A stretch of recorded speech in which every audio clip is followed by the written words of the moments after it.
Kualishimashilti Oxe, bienvenidos nuevamente, programa Tonancintlali de Planeta 23 TV por la web. Disertamos acerca de la escritura en el México antiguo.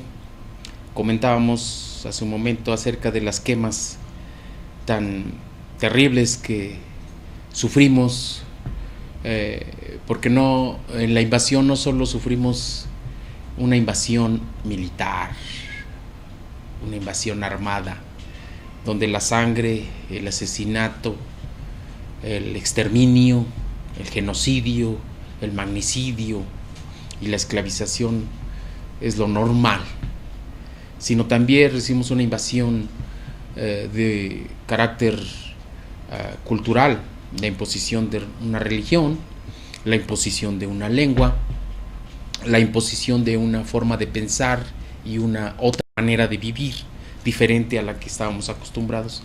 Y por supuesto, para imponer eso había que borrar por todas las maneras posibles todo vestigio de civilidad, todo vestigio de conocimiento, para que el pueblo quedara sin el acuse de esa ciencia, de esa sabiduría, de ese conocimiento adquirido durante miles de años, generaciones, miles de generaciones, durante el tiempo en la cual fue poblada este continente que por las fuentes de tradición oral sabemos que es Anáhuac, Tahuantinsuyo, Anáhuac por el norte y Tahuantinsuyo por el sur.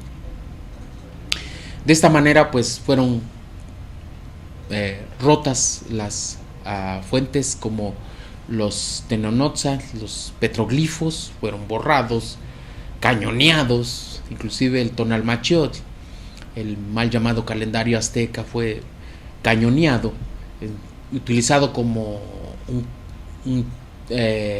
una tarjeta de tiro, ¿verdad? Y que estuvo adosada en la torre poniente de catedral, y ahí los militares iban a practicar tiro al blanco.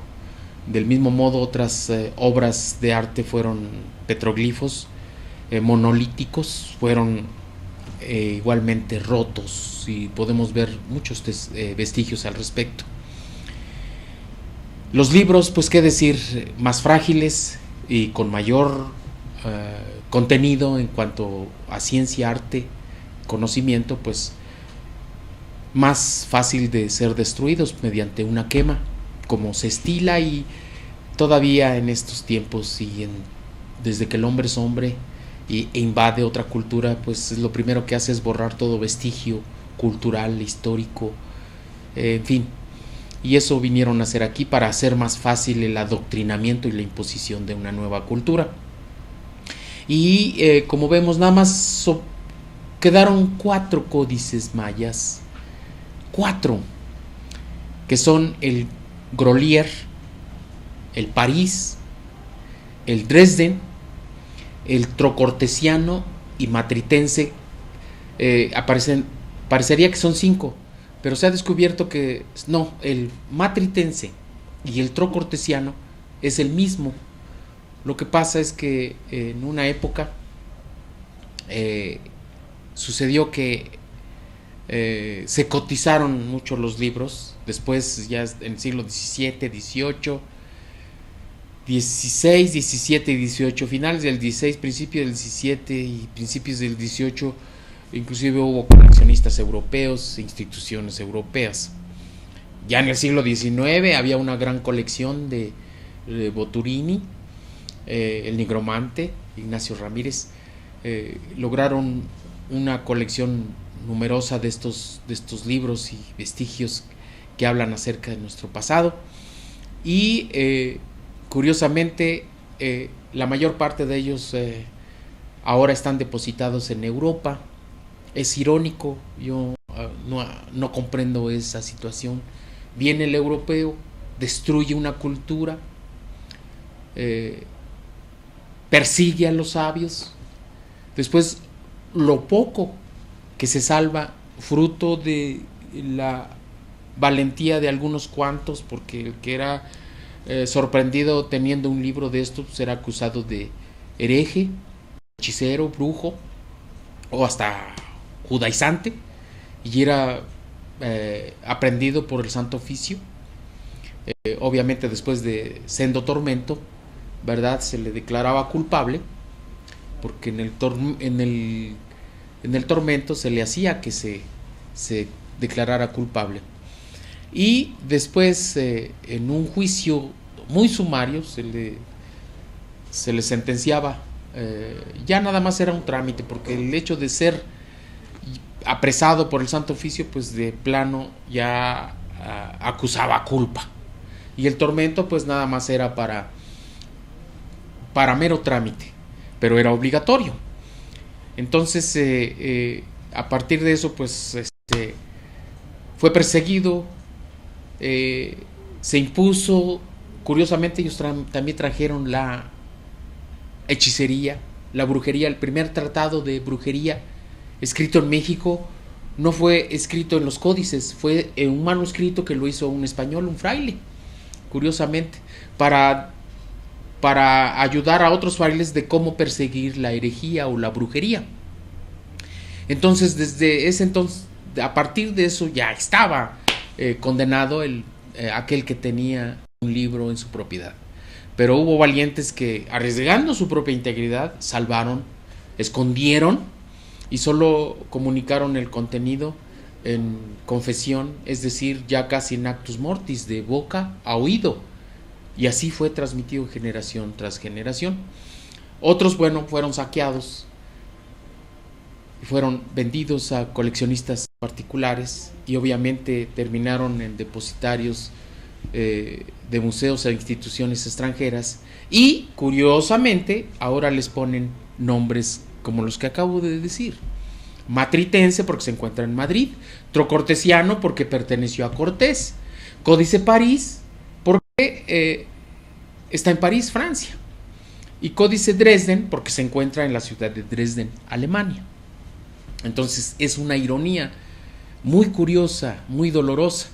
Por ejemplo, el códice que vemos, el amosti que vemos, es la primera lámina, el folio primero del Códice Fagerbayer-Bari.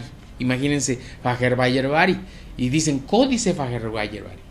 Entonces, en vez de decir el nombre correcto, que es un Tonalámatl, y en ello vemos el libro de los destinos, el libro de los designios, que cada persona, según en el momento de nacer, cómo se encontraba el universo, se asignaban los valores espirituales y los caracteres propios de la persona, que son temperamento, carácter, aptitudes, habilidades, complexión física, en fin, todas las características innatas del individuo.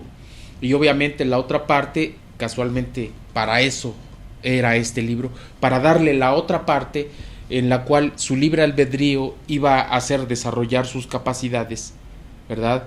Y controlar, obedecer sus deficiencias, para de esta manera ser mejor persona, mejor individuo, y superarse a sí mismo en una constante lucha. Por eso es que se decían a sí mismos guerreros. De esta manera hacían que el individuo y la sociedad lograra un alto grado de ética, de moral, conservando y viviendo todos los valores intrínsecos de la conducta, de la normatividad. Es por eso que aquí pues no había cárceles, no había moneda. Nada más piensen ustedes, una sociedad donde no hay cárcel. Podemos ver hoy en día nuestra sociedad materialista, indiferente, indistinta, agresiva, muy violenta, guerras por doquier. Algunas personas me comentaban, bueno, también antes había guerras. Curiosamente, las guerras no consistían en matar al adversario, sino en someterlo. Y podemos ver las normas de vida, ¿verdad? Como lo hablan. En esta hoja vemos, por ejemplo, otros valores igual, similares, en la cual el individuo se tiene que superar a sí mismo. En otras hojas folios del Códice Mendocino, Vemos ahí los caracteres de la familia, como en una boda, en un amarre de tilma y huipil, como es la tradición nuestra, los contrayentes recibían los consejos de 4 ancianos experimentados en los quehaceres de la vida, ¿verdad? Para no cometer los errores o, en su defecto, para ser un mejor cónyuge, un mejor esposo, mejor esposa, y de esta manera tener una mejor vida en matrimonio. Asimismo vemos que todo quedó registrado. Esta es la segunda parte del Códice Mendocino, donde nos habla acerca de las costumbres y las tradiciones, así como los ceremoniales. O sea que esta parte tiene un valor étnico, un valor cultural, y nos está reflejando la forma de vivir de nuestras comunidades antiguas, que desgraciadamente, lo repetimos sin cansarnos, que a partir de la invasión pues empezó nuestra desgracia, como está la lápida aquí en la Plaza de la Conchita, en el templo que se encuentra ahí en la parte ábside, es decir, en la parte posterior, está una lápida donde dice Nican tequipeucan quechicpachoc, que quiere decir, traducido al idioma castellano, hoy español, dice: aquí empieza nuestra terrible esclavitud. Literalmente diría: aquí nuestro corazón empieza a estrujarse, empieza a dolerse y empieza el sometimiento por el invasor. Es parte de nuestra historia, por eso es importante conocerla, saberla y registrarla. Pueblo que olvida su historia, como dijo un español, eso está condenado a repetirla. Y los libros son testimonio, son memoria escrita. Pero recuerden que no nada más libros, tenonotzas, petroglifos, cerámica, pintura mural y pintura en cavernas, que hoy llaman rupestre. Volvemos con más en un momento. Maxin Chimocuepa.